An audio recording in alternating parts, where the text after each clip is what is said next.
पवित्र और मनोहर पीली धोती प्रातःकाल के सूर्य और बिजली की ज्योति को हरे लेती है। कमर में सुंदर किंकणी और कटिसूत्र है। विशाल भुजाओं में सुंदर आभूषण सुशोभित हैं। पीला जनेऊ महान शोभा दे रहा है। हाथ की अंगूठी चित्त को चुरा लेती है।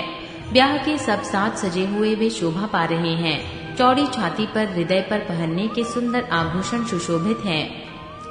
पीला दुपट्टा कांखों सोती शोभित है, जिसके दोनों छेरों पर मणि और मोती लगे हैं। कमल के समान सुंदर नेत्र हैं। कानों में सुंदर कुंडल है और मुख तो सारी सुंदरता का खजाना ही है। सुंदर भौहें और मनोहर नासिका है। ललाट पर तिलक और सुंदरता का घर ही है, जिसमें मंगलमय मोती और मणि गुंथे हुए हैं। ऐसा मनोहर मोर माथे पर सोह रहा है। सुंदर मोर में बहुमूल्य मणियां गुंथी हुई है। सभी अंग चित्त को चुराए लेते हैं। सब नगर की स्त्रियां और देव सुंदरियां दूल्हा को देखकर तिनका तोड़ रही हैं और मणि वस्त्र तथा आभूषण निछावर करके आरती उतार रही हैं और मंगलगान कर रही हैं। देवता फूल बरसा रहे हैं और सूत मागध तथा भाट सुयश बना रहे हैं।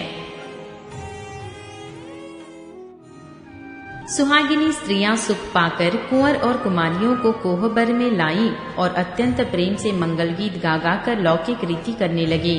पार्वती जी की श्री रामचंद्र जी को लहकौर सिखाती हैं और सरस्वती जी सीता जी को सिखाती हैं। रनिवास हास विलास के आनंद में मग्न है। सभी जन्म का परम फल प्राप्त कर रही हैं। अपने हाथ की मणियों में सुंदर रूप के भंडार श्री रामचंद्र जी की परछाई दिख रही है।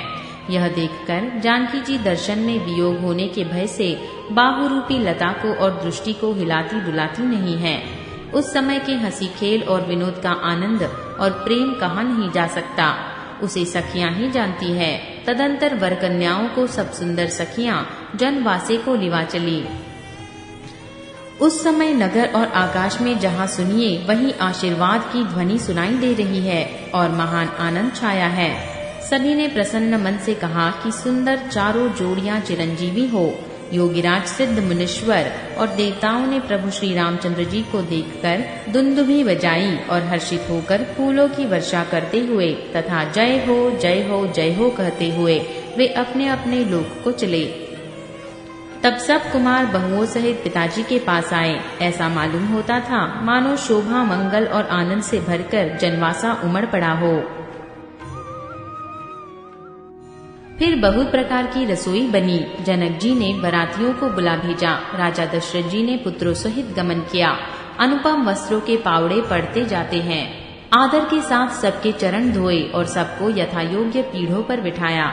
तब जनक जी ने अवधिपति दशरथ जी के चरण धोए। उनका शील और स्नेह वर्णन नहीं किया जा सकता। फिर श्री रामचंद्र जी के चरण कमलों को धोया, जो श्री शिव जी के हृदय कमल में छिपे रहते हैं। तीनों भाइयों को श्री रामचंद्र जी के ही समान जानकर जनक जी ने उनके भी चरण अपने हाथों से धोए। राजा जनक जी ने सभी को उचित आसन दिए और सब परसने वालों को बुलाया। आदर के साथ पत्तलें पड़ने लगी, जो मणियों के पत्तों से सोने की कील लगाकर बनाई गई थी। चतुर और विनीत रसोइये सुंदर स्वादिष्ट और पवित्र दाल भात और गाय का सुगंधित घी क्षण भर में सबके सामने परस गए। सब लोग पंचकौर करके अर्थात प्राणाय स्वाहा, अपानाय स्वाहा, व्यानाय स्वाहा, उदानाय स्वाहा और समानाय स्वाहा इन मंत्रों का उच्चारण करते हुए पहले 5 ग्रास लेकर भोजन करने लगे। गाली का गाना सुनकर वे अत्यंत प्रेममग्न हो गए। अनेकों तरह के अमृत के समान स्वादिष्ट पकवान परसे गए, जिनका बखान नहीं हो सकता। चतुर रसोइये नाना प्रकार के व्यंजन परसने लगे। उनका नाम कौन जानता है। 4 प्रकार के चरवैय, चौष्य, लेह, पेय अर्थात चबाकर, चूसकर, चाटकर और पीकर खाने योग्य भोजन की विधि कही गई है। उनमें से एक एक विधि के इतने पदार्थ बने थे कि जिनका वर्णन नहीं किया जा सकता। चाहों रसों के बहुत तरह के सुंदर व्यंजन हैं। एक एक रस के अनगिनती प्रकार के बने हैं। भोजन करते समय पुरुष और स्त्रियों के नाम ले लेकर स्त्रियां मधुर ध्वनि से गाली दे रही हैं। समय की सुहावनी गाली शोभित हो रही है। उसे सुनकर समाज सहित राजा दशरथ जी हंस रहे हैं। इस रीति से सभी ने भोजन किया और तब सबको आदर सहित आचमन दिया गया। फिर पान देकर जनक जी ने समाज सहित दशरथ जी का पूजन किया। सब राजाओं के सिरमौर श्री दशरथ जी प्रसन्न होकर जनसेवा को चले। जनकपुर में नित्य नए मंगल हो रहे हैं। दिन और रात पल के समान बीत जाते हैं। बड़े सवेरे राजाओं के मुकुटमणि दशरथ जी जागे। याचक उनके गुण समूह का गान करने लगे। चारों कुमारों को सुंदर वधुओं सहित देखकर उनके मन में जितना आनंद है वह किस प्रकार कहा जा सकता है। वे प्रातः क्रिया करके गुरु वशिष्ठ जी के पास गए। उनके मन में महान आनंद और प्रेम भरा है। राजा प्रणाम और पूजन करके फिर हाथ जोड़कर मानो अमृत में डुबोई हुई वाणी बोले, हे मुनिराज सुनिए, आपकी कृपा से आज मैं पूर्ण काम हो गया। हे स्वामीन, अब सब ब्राह्मणों को बुलाकर उनको सब तरह से सजी हुई गायें दीजिए। यह सुनकर गुरुजी ने राजा की बढ़ाई करके फिर मुनिगणों को बुलवा भेजा। तब वामदेव, देवर्षि नारद, वाल्मीकि, जाबाली और विश्वामित्र आदि तपस्वी श्रेष्ठ मुनियों के समूह आए। राजा ने सबको दंडवत प्रणाम किया और प्रेम सहित पूजन करके उन्हें उत्तम आसन दिए। 4 लाख उत्तम गायें मंगवाई जो कामधेनु के समान अच्छे स्वभाव वाली और सुहावनी थी। उन सब को सब प्रकार से सजाकर राजा ने प्रसन्न होकर भूदेव ब्राह्मणों को दिया। राजा बहुत तरह से विनती कर रहे हैं कि जगत में मैंने आज ही जीने का लाभ पाया। आशीर्वाद पाकर राजा आनंदित हुए। फिर याचकों के समूहों को बुलवा लिया और सबको उनकी रुचि पूछकर सोना, वस्त्र, मणि, घोड़ा, हाथी और रथ जिसने जो चाहा सो सूर्य कुल को आनंदित करने वाले दशरथ जी ने दिए। वे सब गुणानुवाद गाते और सूर्य कुल के स्वामी जी की जय हो, जय हो, जय हो कहते हुए चले। इस प्रकार श्री रामचंद्र जी के विवाह का उत्सव हुआ। जिन्हें सहस्त्र मुख है वे शेष जी भी उसका वर्णन नहीं कर सकते। बार बार विश्वामित्र जी के चरणों में सिर नवाकर राजा कहते हैं, हे मुनिराज, ये सब सुख आपके ही कृपा कटाक्ष का प्रसाद है। राजा दशरथ जी जनक जी के स्नेह, शील, करनी और ऐश्वर्य की सब प्रकार से सराहना करते हैं। प्रतिदिन सवेरे उठकर अयोध्या नरेश विदा मांगते हैं, पर जनक जी उन्हें प्रेम से रख लेते हैं। आदर नित्य नया बढ़ता जाता है। प्रतिदिन हजारों प्रकार से मेहमानी होती है। नगर में नित्य नया आनंद और उत्साह रहता है। दशरथ जी का जाना किसी को नहीं सुहाता। इस प्रकार बहुत दिन बीत गए, मानो बाराती स्नेह की रस्सी से बंध गए हैं। तब विश्वामित्र जी और शतानंद जी ने जाकर राजा जनक को समझाकर कहा, यद्यपि आप स्नेह वश उन्हें नहीं छोड़ सकते, तो भी आप दशरथ जी को आज्ञा दीजिए। हे नाथ, बहुत अच्छा कहकर जनक जी ने मंत्रियों को बुलवाया। वे आए और जय जीव कहकर उन्होंने मस्तक नवाया। जनक जी ने कहा, अयोध्या नाथ चलना चाहते हैं, भीतर रनिवास में खबर कर दो। ये सुनकर मंत्री, ब्राह्मण, सभासद और राजा जनक भी प्रेम के वश हो गए। जनकपुर वासियों ने सुना कि बारात जाएगी, तब वे व्याकुल होकर एक दूसरे से बात पूछने लगे। जाना सत्य है, ये सुनकर सब ऐसे उदास हो गए मानो संध्या के समय कमल सकुचा गया हो। आते समय जहाँ जहाँ बाराती ठहरे थे वहाँ वहाँ बहुत प्रकार का सीधा रसोई का सामान भेजा गया। अनेकों प्रकार के मेवे, पकवान और भोजन की सामग्री जो बखानी नहीं जा सकती।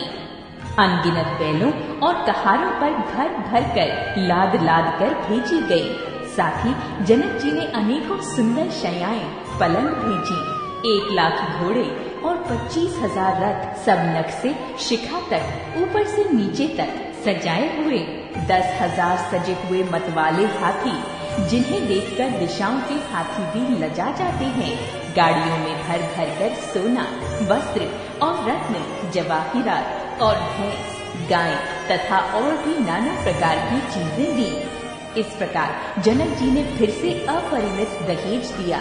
जो कहा नहीं जा सकता और जिसे देखकर लोकपालकों के लोगों की संपदा भी थोड़ी जान पड़ती थी। इस प्रकार सब सामान सजाकर राजा जनक ने अयोध्यापुरी को भेज दिया।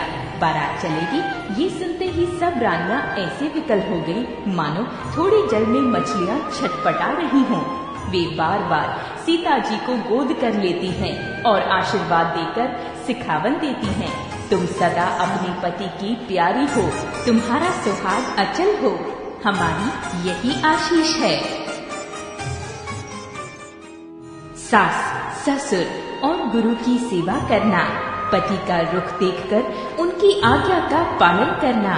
सयानी सखियां अत्यंत स्नेह के वश कोमल वाणी से स्त्रियों के धर्म सिखलाती हैं। आदर के साथ सब पुत्रियों को स्त्रियों के धर्म समझाकर रानियों ने बार बार उन्हें हृदय से लगा लिया।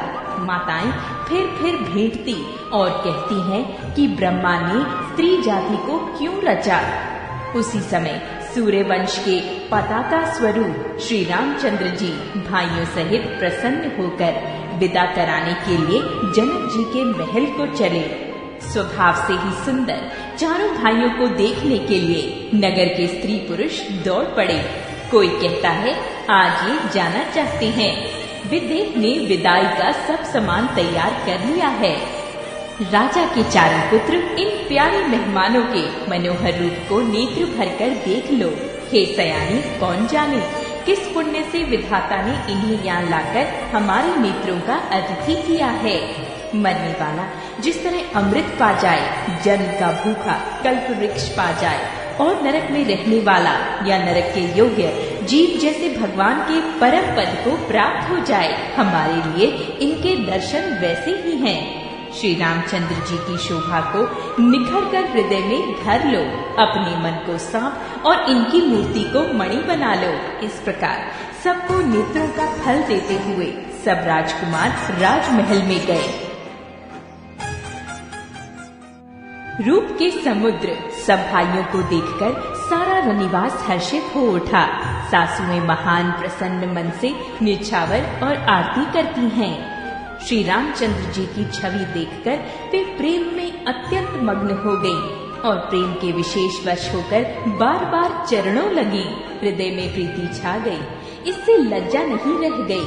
उनके स्वाभाविक स्नेह का वर्णन किस तरह किया जा सकता है। उन्होंने भाइयों सहित श्री रामचंद्र जी को उपटन करके स्नान कराया और बड़े प्रेम से षटरस भोजन कराया। सुअवसर जानकर श्री रामचंद्र जी शील, स्नेह और संकोच भरी वाणी बोले, महाराज अयोध्यापुरी को चलना चाहते हैं। उन्होंने हमें विदा होने के लिए यहाँ भेजा है। हे माता, प्रसन्न मन से आज्ञा दीजिए और हमें अपने बालक जानकर सदा स्नेह बनाए रखिएगा। इन वचनों को सुनते ही रनिवास उदास हो गया। सासुएं प्रेमवश बोल नहीं सकती। उन्होंने सब कुमारियों को हृदय से लगा लिया और उनके पतियों को सौंपकर बहुत विनती की। विनती करके उन्होंने सीता जी को श्री रामचंद्र जी को समर्पित किया और हाथ जोड़कर बार बार कहा, हे तात, हे सुजान, मैं बलि जाती हूँ। तुमको सबकी गति हाल मालूम है। परिवार को, पुरवासियों को, मुझको और राजा को सीता प्राणों के समान प्रिय है। ऐसे जानिएगा हे तुलसी के स्वामी, इसके शील और स्नेह को देखकर इसे अपनी दासी करके मानिएगा। तुम पूर्ण काम हो, सुजान शिरोमणि हो और भाव प्रिय हो। तुम्हें प्रेम प्यारा है। हे राम, तुम भक्तों के गुणों को ग्रहण करने वाले, दोषों को नाश करने वाले और दया के धाम हो। ऐसा कहकर रानी चरणों को पकड़कर चुप रह गई, मानो उनकी वाणी प्रेम रूपी दलदल में समा गई हो। स्नेह से सनी हुई श्रेष्ठ वाणी सुनकर श्री रामचंद्र जी ने सास का बहुत प्रकार से सम्मान किया।